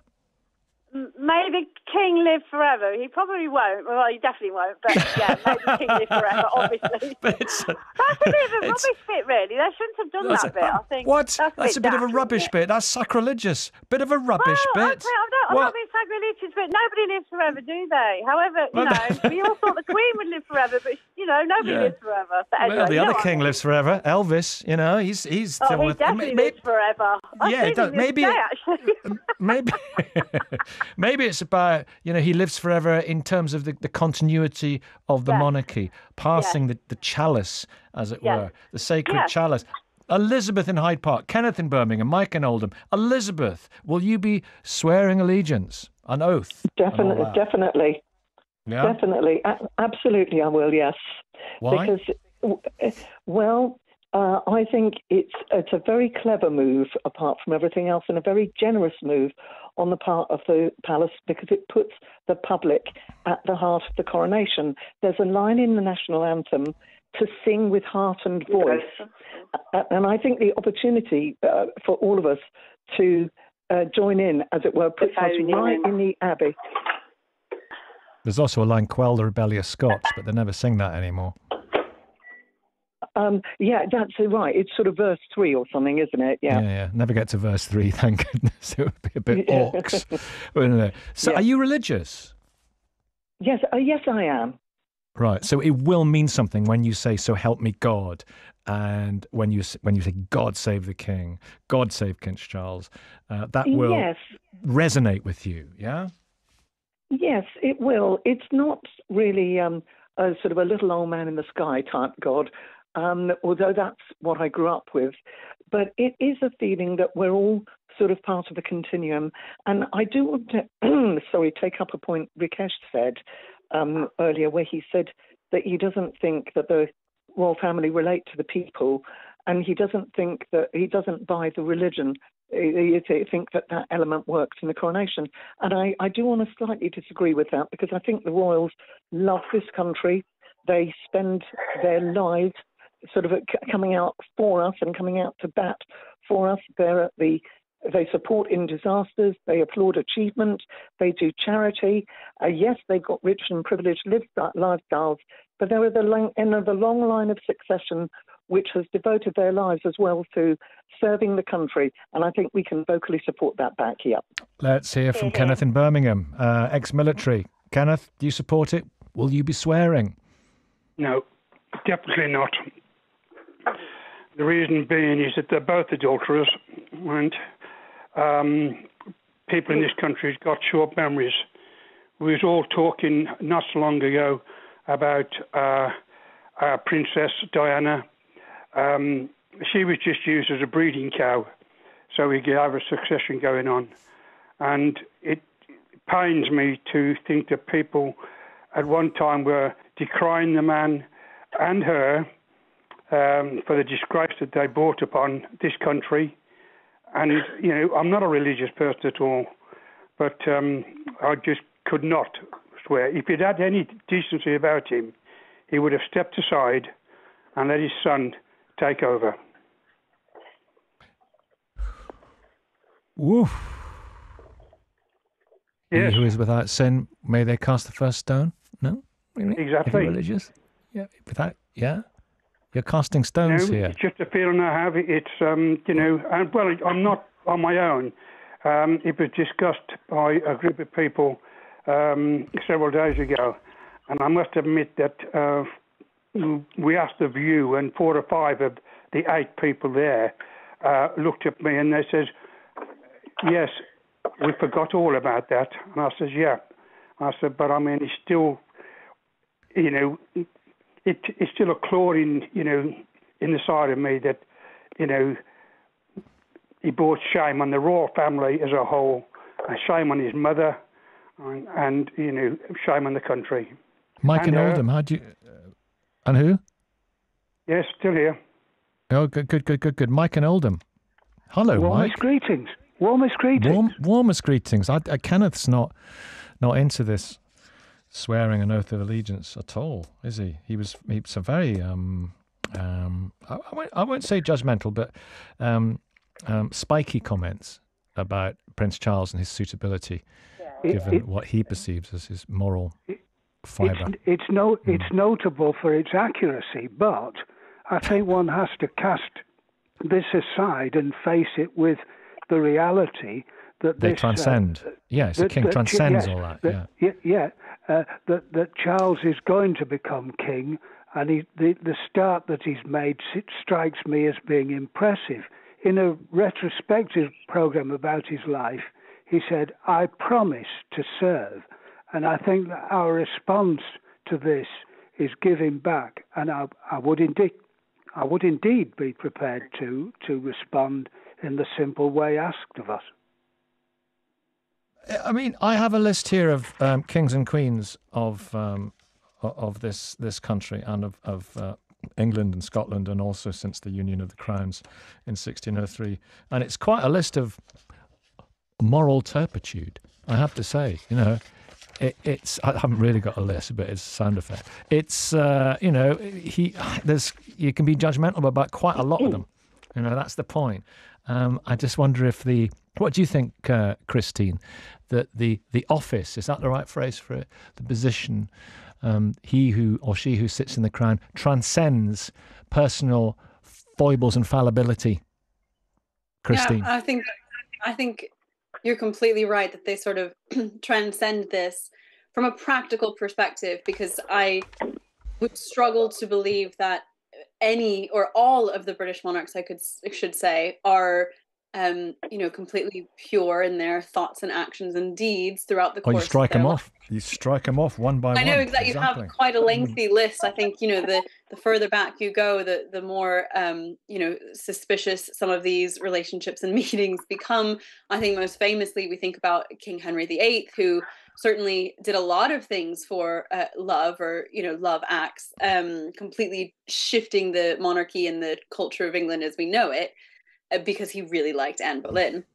And of course for other political reasons with the Pope in Rome, but none of them are infallible. I think that is the problem, is that as a person they are human, but as a monarch they need to be sort of above all that, and we need to see them almost as infallible, which is impossible. They are at their core only human, but from, as you know, as far as their public persona, the persona that serves people, that person has to be infallible in our minds. Now, yeah. What happens if you're an atheist royalist? I think that's a great question in terms of atheism, because there's so much conversation lately, even in the liturgy that was released the other day. There's a repetitive theme of serving people of all faiths and all beliefs, and that they may live freely. And King Charles's role is to protect that. It says right there in the Archbishop of Canterbury says that the king must swear his oath to seek to foster an environment in which people of all faiths and beliefs may live freely. So that would fall under atheism. The king is there to protect these freedoms. Atheism isn't a faith, but yes, exactly. But it's a belief. It's a belief. It says says all beliefs. Well, they believe in nothing. Well, it's not believing. It doesn't believe in nothing. But yeah, it's. No, but sure, yeah. Now, let's get into that on human. Okay, but there's a lot of God here. God is at the very heart of it. The other thing I was going to ask you is the Archbishop. I read right, fine. Royal blood princes then pay homage to the monarch. All of the royal blood princes, because thereby hangs a massive row, Christine. Yes, this is interesting, and an interesting turn of phrase. And traditionally, there would have been a lot of royal blood princes. Oh, the half-blood princes, yeah. Yeah, this really, from a historical standpoint, was anybody who might think that they had a right to the throne is swearing allegiance to the king and saying, you are the true king, I'm not going to fight you on this. Whereas, again, this is an evolution of ancient medieval historical rituals. Now it's simply the Prince of Wales pledging his faith, his fealty to his father as the heir to the throne. So it's an evolution of this ancient. Well, I'm asking. ritual. Let's cut to the chase. Prince Andrew is a blood prince, right? Yes. It's unconscionable that he's going to be out there up front doing this hand kissing bit, isn't it? Certainly, we do know that. The expectation, he hasn't been mentioned in any of the literature, any of the sort of preceding hints on what we're going to see on this day. Prince Andrew is notably absent. I suspect he will be sort of in the audience, not really making a scene of himself, because what he would like. Yeah. This actually it goes against precedent, because previously blood princesses have done princes have done this. Mike in Oldham, Amanda in Edinburgh. Good morning, Amanda. Morning. What's your plan for the day? Are you going to be swearing an oath of allegiance? Is that part of your day? No. No, I'm going out to visit some friends, and we're going to have a wee coronation party. But I will not be swearing any oath of allegiance. I think it's archaic, feudal. It doesn't belong in the 21st century. Apart from anything else, I'm an atheist as well, so I wouldn't be taking part in the swearing anything that God was involved in. So yeah, I was quite impressed by Rachel in Bangor, who said that she would do it for the crack, for a laugh. But listen, after you've been at the street party, Amanda, and you've had a couple of proseccos, still won't be doing it. Nope. No? Three No, Prosecco's? No. No. Because I'm very proudly Scottish and pro independence. Had I been undecided on the question of independence, this would have tipped me well into the yes camp, because I just think it's not appropriate. I think, to be honest, it's a bit insulting to Scotland and Northern Ireland. Not Why? sure about where Wales stands, but yeah, no, I'm sorry. It's just The not Stone for of me. Destiny is going to be there, Yes, and they'd better return it. They'd better return it. Well, they will return it. They will return it. They kept it for a long time, and then those students in the 1950s nicked it from Westminster Abbey, because previous to that, it was a kind of Elgin marbles, the Parthenon marbles situation. How dare they? How dare they? But it went home. The stone was coming home, and it went home, and now it goes down once every coronation, so that's fair enough. But that's very much a Scottish stone, isn't it? So it's going to be there. But no, not for you, the swearing of the oath, no? Nope, absolutely not. Absolutely not. I mean, I'm interested in the coronation as a historical event, because I think I'm likely to only see one, having reached the ripe old age of 60. I'm likely to see only one. And my mother and her family all squeezed into my aunt's living room to watch it on a screen about the size of my iPad mini screen. So I think seeing it on a decent sized screen and in colour and everything will be quite impressive. And it's also a chance to have just to be partying, meet up with my friends. But it's not a street party, by the way. It's just a little party in my friend's house. But that's as far as it goes for me. It's a historical event. I'm interested in that, but no oath of allegiance, I'm afraid. Thank you very much indeed. So, will you be swearing an oath of allegiance on the day? It's a bit of a gimmick, isn't it, Christine? Last thought from you before. I mean, we're going to regroup, and lots of people are calling and expressing their views on this. As a gimmick, is it a gimmick, or is it a reaching out to the people, Christine, royal expert? It is absolutely both. It is a gimmick to reach out to the people, I think. Fair enough, yeah. The people who will like it have, as we've heard, clearly respond very well to it, like feeling included and like sort of publicly from their living room sofa, making that pledge. And the people who don't like it will think it's, a terrible example of archaic rituals in the 21st century that doesn't belong in modern Britain. And this is definitely it's not everyone's cup of tea sort of situation. But I think that the people who do like it will really, really feel honored to be included. I just love the fact that what you said at the outset, that if it is the case, I've not checked it out, I didn't see it in my reading, but the Church of England has stressed it is not obligatory. Okay, thank you very much. Will you be swearing allegiance? 08085 909 693. These are the sacred numbers, and also 85058. So please do get in touch. BBC Radio 5 Live. The voice of the UK. Nikki Campbell. Listen on BBC Sounds and watch on iPlayer.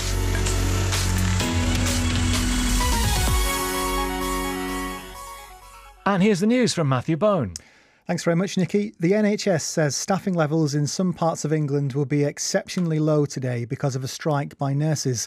It's the first time that a walkout by members of the RCN union will affect critical services like intensive care, but some staff will be allowed to come off the picket line to help in emergencies. A final rescue flight for British nationals due to leave Sudan is to go within the hour. It'll take off from Port Sudan, which is hundreds of miles away from the capital Khartoum, where more fighting has been reported between rival military leaders. US regulators say the bank JP Morgan Chase is to buy the troubled lender First Republic after it became the third American bank to collapse in 2 months. Shares in First Republic plunged last week after it admitted customers had withdrawn $100 billion in deposits in March. And the England Coastal Path, the longest walking trail in the country, is to be renamed the King Charles III England Coast Path in honour of the coronation. The route runs for 2,700 miles around the whole of the English coastline. Those are your news headlines. Katie Smith's got the sport. Former world champion Shaun Murphy says it was crucial that Mark Selby followed up his historic 147 maximum break by winning the final frame of last night's session at the Crucible. It means the four-time champion trails Luca Bressel by just a frame in the World Snooker Championship final. They resume at 1 o'clock with the Belgian 9-8 ahead. Remember, 18 is the magic number. The PGMOL, the body in charge of top-flight referees, says after reviewing recordings from Liverpool's thrilling 4-3 win over Spurs yesterday, they strongly refute that Paul Tierney's actions in the match were improper. Jurgen Klopp was booked and also looked to pull his hamstring as he berated the fourth official following Liverpool's winner in the match. Klopp also told TV the referee said something to him which was not okay. So they are up to fifth in the Premier League table tonight. Leicester and Everton battle at the bottom. A win for either side would pull them from the drop zone. And Arsenal boss Jonas Eidevall wants his side to repay their fans' faith tonight. He says 60,000 tickets have been sold at the Emirates as they host Wolfsburg in the Champions League semi-finals. It's 2-2 after the first leg. Barcelona await in the final. Join us to celebrate the coronation of Their Majesties King Charles and Queen Camilla. Witness history in the making with a weekend of special events, including live coverage of the coronation service at Westminster Abbey and front row seats to the coronation concert featuring some of the biggest acts in music. Celebrate the coronation with us on BBC One and iPlayer. BBC Radio 5 Live. The voice of the UK. Nikki Campbell. Listen on BBC Sounds and watch on iPlayer.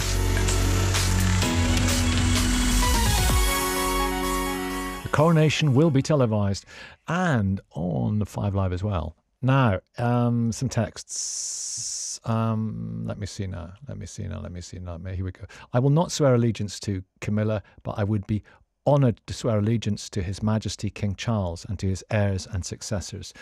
And this one, I swore an oath to the Queen when I joined the RAF over 20 years ago as a Brownie Girl Guide leader, along with all other leaders and young people in the Guiding and Scout movement. I swear allegiance to the monarch, the late Queen, and now the King. That's from Katie in Hazelmere in Surrey. Thank you, Katie. If you do text us, put your name and also where you're from. That's really helpful. Regarding the coronation pledge, discussing it with my 17-year-old son, we wondered why we weren't pledging allegiance to the country. My son said he would pledge allegiance to the world rather than one man. That's Lucy in Manchester. It's a curious word, allegiance. Does it smack of an age of deference or not? Is it about the continuity, the sacred continuity and majesty of this realm? I wonder. Joe in Winchester. Hello, Joe. And Anna in Llanwit. Major. Sneer Glamorgan. David in Manchester. Martin in Birtwood. Karen in Sheffield. And we've got these people coming up, hopefully. Who have we got now? We've got Carla in Bath. We've got Heidi. And we've got Jigan as well. What a lot. I tell you, this is so busy, this one. People are flocking to have a word on this. Carla. Good morning, Carla. Oh, hello. Hi. Good morning. Hi, Jigan, and hi, Heidi, as well. Carla, will you be swearing an oath of allegiance to the king, his heirs, and his successors, and all that? I will be swearing, but it won't be allegiance. Ooh. I'm afraid. I have nothing but contempt and disgust for them. I am having a huge big picture of Di in my living room window with Queen of Hearts, not Queen of Tarts, which the other one is to me. Oh, that's strong. That's strong. I think people have short memories. Yes, I think they totally use the pair isn't of it them. Isn't it time to move on? It's a very disparaging comment, if I may say so. Listen, it's all about expressing your view. And well, yes, exactly. Yeah. This is what this is all about. So you that's fine. You said it, but it was nasty to call her that. It was what? Sorry. It was a bit nasty to call Camilla that. Not at all. Not at all. I think the nastiness was what was going on from the word go. Even when he said back at the engagement, whatever that is. I think that was the nasty. Him and her. And the carrying on back then. He never loved her. I don't know how Harry feels. It's his mother, but I can only assume that maybe he's not on board with it, or his mother. I used to like William, but I think he's selling his soul. Selling his soul. That's my opinion on it. Well, that's what we want. Absolutely. And Carla, you're actually going to be having a picture of Diana up there. Yes, I am. Yeah. Yeah. Yeah. I wonder what she'd think of it. As I said, what do you think she would think of it? It won't be allegiance, not to them two. Not to them. But you will be swearing. What do you think she would think of it? Sorry? What do you think that Diana would make of it all? I think she would be what anyone would be, what she obviously was back then, incredibly, incredibly hurt. They didn't, split up and then meet one another again in a later life. They were doing it from the word go. I have no sympathy or any loyalty to him or her, not at all. You will never forgive? No, not that. No, I won't forgive. No. They don't even register in my world, other than when I see it on the telly. I don't think twice about them, but now that the coronation's come up, it's made me think, no, she's not my queen. She's not Heidi, my what king, do you think? but she's certainly not my queen. Heidi, will you be swearing allegiance? Oh, no way. Oh, well no done. way. Thank you. Why not? No.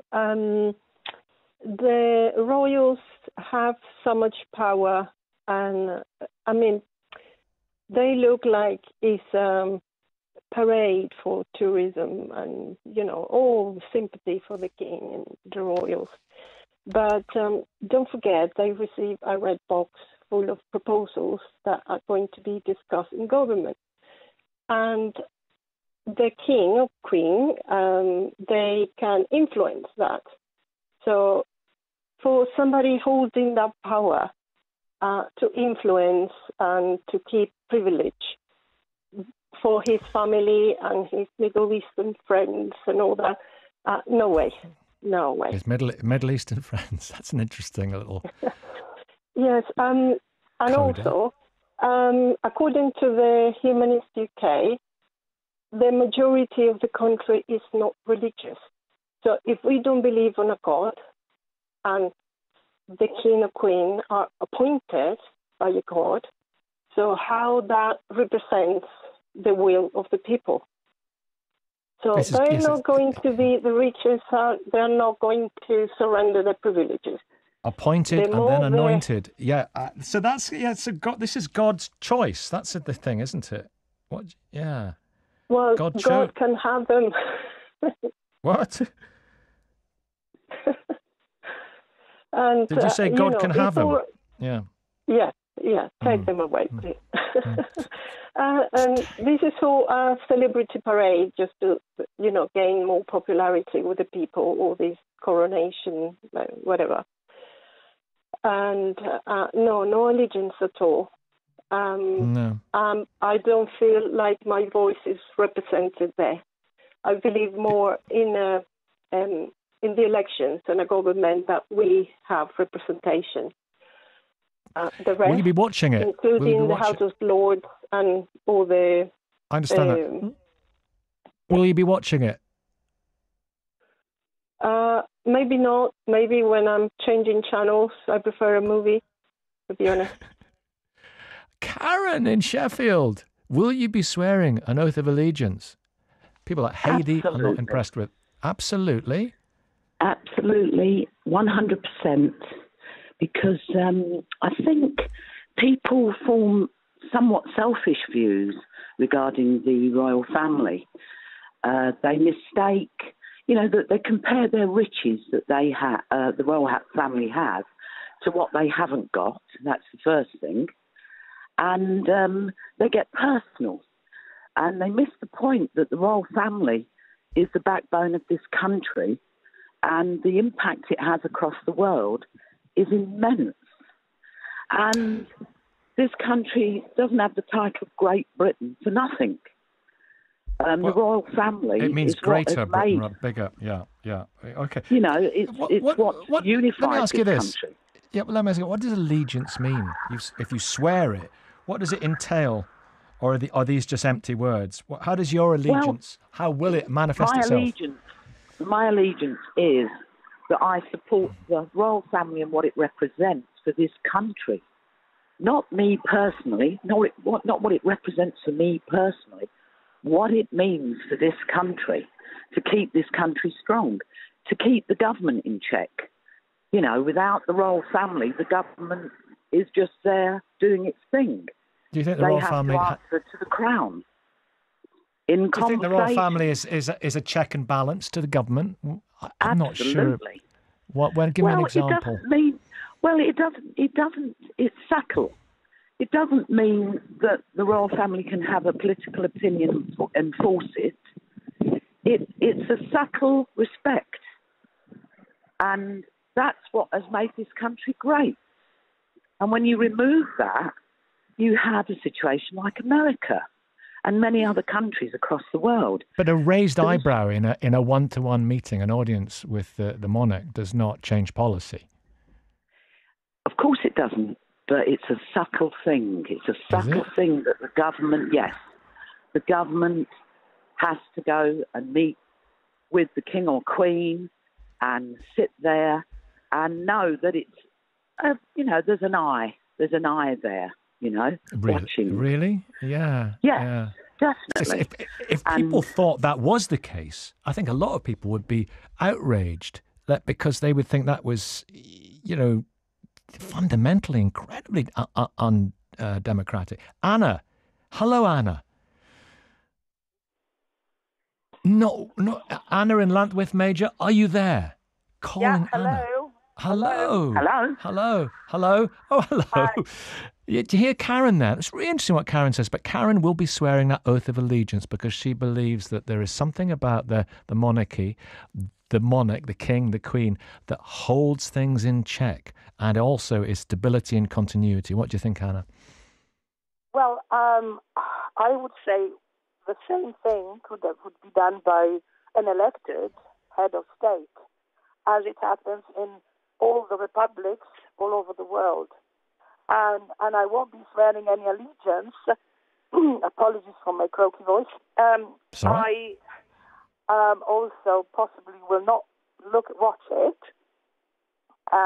but because for me it's not about the people, the person. I've heard a lot of people not being happy with the person of Charles and Camilla. For me, it's a question of principle. I think that all human beings are equal, and I don't want to be to have a head of state that is, there just because of right of birth. I want to elect those who represent me, and I think that this is democracy, and that's why I don't believe that monarchy is the form of government, the form of state that we should have. We have a parliamentary democracy with the question mark on the House of Lords. Then why couldn't we have a head of state, an elected head of state? An elected head of state is responsible for all those war and peace that the lady before me was talking about. You don't need a royal family to do that. And it's great, this parade of opinion. I love it. Becky in Bedworth. Hello, Becky. And Richard in Nottingham. King Richard. Hello, Richard. How are you, sir? You all right? Hello there. Hello, Richard. Yeah, nice, hi, Becky. nice Richard. To talk to you. Lovely to talk to you, Richard. Becky, what do you think? Becky in Bedworth. Will you be swearing an oath of allegiance? Well, I had to do that when I became a British citizen. To become a British citizen, you have to swear an oath of allegiance to the royal family before it becomes legal. Talk me through it. What happened? Well, obviously, I applied for British citizenship. Then you got approved, and I got a letter from the Home Office that it had been approved. But for it to become effective, you had to go through a citizenship ceremony, during which you have to swear an oath of allegiance to, at that time, I was Her Majesty, the Queen, her heirs and successors, and also then a loyalty to the country itself. But it was the whole oath that made it legal, because only then they signed the certificate to be able to send it to me. So without that, if I hadn't gone through that citizenship or that oath, I would not be a British citizen now. No. How did it feel? How did it feel when you got the letter saying that you'd been approved? Was that a good feeling? It was, yes, because I've been here 30 years. I'm also a German citizen, so for me, Brexit was a big reason. So I know this is home, and so I don't have to worry about, coming home, so to speak. So I've got now 2 passports. You've got 2 passports. You're hedging your bets. Yeah, absolutely. What did you have to say? Did you have to say, I swear that I will pay true allegiance to your majesty and your heirs and successors according to the law, so help me God? I'm sorry, that sounded like the end of a radio commercial. But that's pretty much it, yeah. And I had no problem with that. They've been part of my life. I still have big memories of Charles's first marriage to Diana, for instance. So the royal family's been part of my life. I've also joined the large queue when Her Majesty died because of having sworn that oath. It was just all part of me being part of being British, really. Sounds really... Yeah. So it means a lot to you. It does. I was thinking, so people who are... said it seems to be it is a requirement if you want to become British. So I don't see the problem if you're born British then to just do the same thing. But that's obviously just a personal opinion. Well, obviously just a personal opinion is what I crave and cherish. It's great. And so will you be oathing along? Likely, because obviously I've done it once, so repeating it because I already swore to him, because he is the heir and successor of the person. Exactly. So I don't have a problem with that, because I already have in effect sworn an oath to him when I did it the first time. Talking to the TV, mind you, I do that a lot. Anyway, I've got to say, no, I know nonsense. That person's speaking. People do it to me all the time. Yeah, so why not? Hey, Alison and Richard, that's brilliant, Becky. Alison and Richard, and let's go, Alison first. Right with you, Richard. Alison, will you be swearing an oath of allegiance? That I'm not sure about yet. The rest of my family will be, and I probably will join in because we're having like a party here, if that makes sense, in our home. So hang on, So- right? You're on the sofa. You're in the chairs. How many of you will be gathered round the There's going to cathode be ray tube? 10 of us, including like my two grandchildren as well. So it's like an amazing time in history, isn't it? Yeah, yeah. Completely, and you know. The little ones maybe not, but say the adults will and the older kids. Will you be doing it all together, or like a chant? Yeah. Yes. A Yes, I mantra? first of all said that I wasn't necessarily going to join in, but I think as time is going on, and as they've pointed out to me, I've bought so many things now for it. I may as well join in, you know. So and the more I hear people talking the way they've talked as well, like about Camilla and Charles, it makes me want to do it all the more. Oh, why is that? That's interesting. Why does it want to sort of Because I feel confirm you that- in your position? Go on.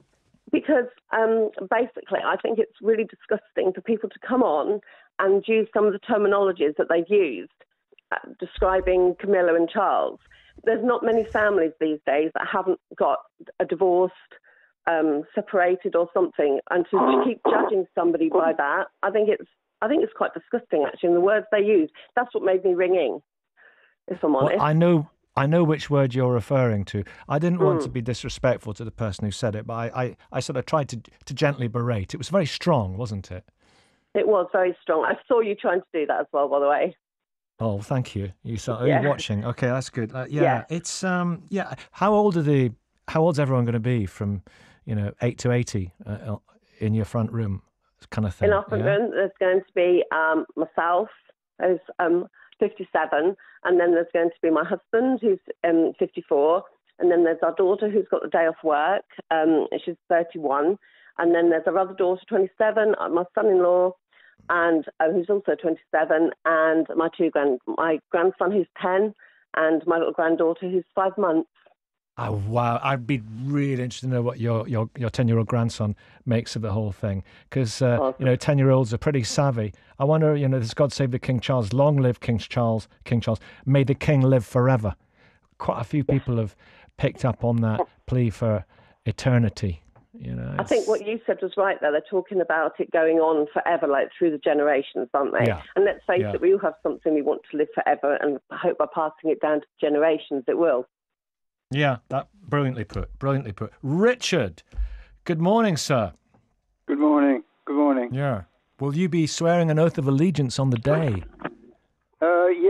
Yes, I will. I feel that this country works with the monarchy. It works with our system. Not only us, but the Canadians and also the Australians. It seems to work for them as well. I think it brings something above politics into life. We don't really trust.